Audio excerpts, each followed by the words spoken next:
let me tell you the story of a game called Buccaneers. Like a lot of our prototypes and game ideas here at Slam B Productions, it started by taking something we like and breaking it down into its constituent parts. How rules light could you make a tabletop RPG and it still feel like an RPG? We were inspired naturally by Dungeons & Dragons, and we were familiar with dungeon delvers like Descent or Mice and Mystics, but we were looking for a subtly different feeling. Not the mechanics of D&D, but the emotional connection of strategizing with your friends and the emergent storytelling that comes out of it. So we also studied our favorite co-op board games, like Pandemic and Ghost Stories. Mechanically, we were inspired by OSR games with simple rules like Into the Odd, and we also looked at games with randomizable roguelike elements, like Desktop Dungeons and One Deck Dungeon. We liked the sense of progression and the simple mechanics that encourage thoughtful play, with the risk of failure only a few mistakes away. Our game came out very simple indeed compared to Dungeons & Dragons. Just 4 characters and a single ability choice for character creation, damage-based combat with no accuracy mechanics, and limited RNG.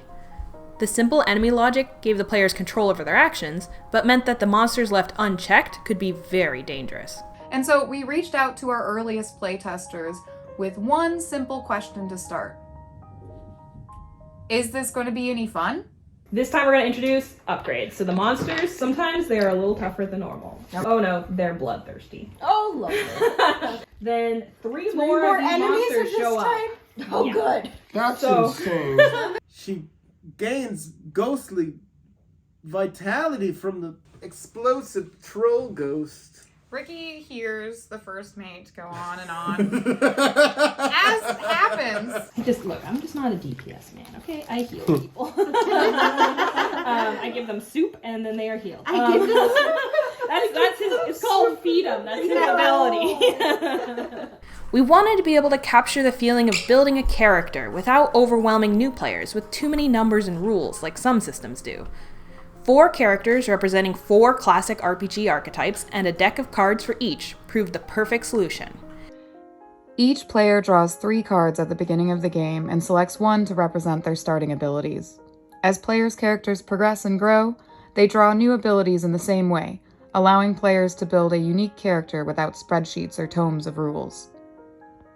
Even more important than the individual character creation, the players must build a party who can work together to take on the fierce opponents that await them. You'll need to create party builds with strong synergies and plan ahead to succeed. No hero is powerful enough to win on their own. During combat, monsters that aren't already in a fight attack as a group, targeting a single hero. Players will need to come up with a strategy to avoid being overwhelmed, whether by gaining armor points, peeling enemies off the group for duels, or throwing monsters overboard before they get a hit in. We were pleased to find the simple rules still encourage players into cooperative roles, rather than simply looking for big damage numbers. And that was a key design goal of ours from the very beginning, trying to evoke the highs and lows of a tabletop RPG campaign, but in a condensed way. We knew from the beginning we wanted a GM-less game, so one player does not need to shoulder the burden of game preparation. We also wanted to avoid the pitfalls of cooperative board games, where the complex antagonist actions often cause experienced players to take over in games with mixed player experience. We found the perfect balance in prioritizing simple rules, yet complex interactions, all within an RPG framework. The RPG framework encourages players to identify with their characters and participate in party decision-making. And combo-based player abilities, combined with high-stakes monster outcomes, lead to players feeling empowered to jump into strategy conversations. We were delighted to receive such positive feedback from groups as diverse as competitive Magic the Gathering players, casual-only board game fans, D&D fanatics, OSR nerds, puzzle lovers, LARPers, and even fans of drinking games. There was only one piece missing. We spent a long time considering the best setting for our characters. We considered a tongue-in-cheek fantasy name, or blasting the game into space, or even turning the heroes into lab rats, escaping experimentation.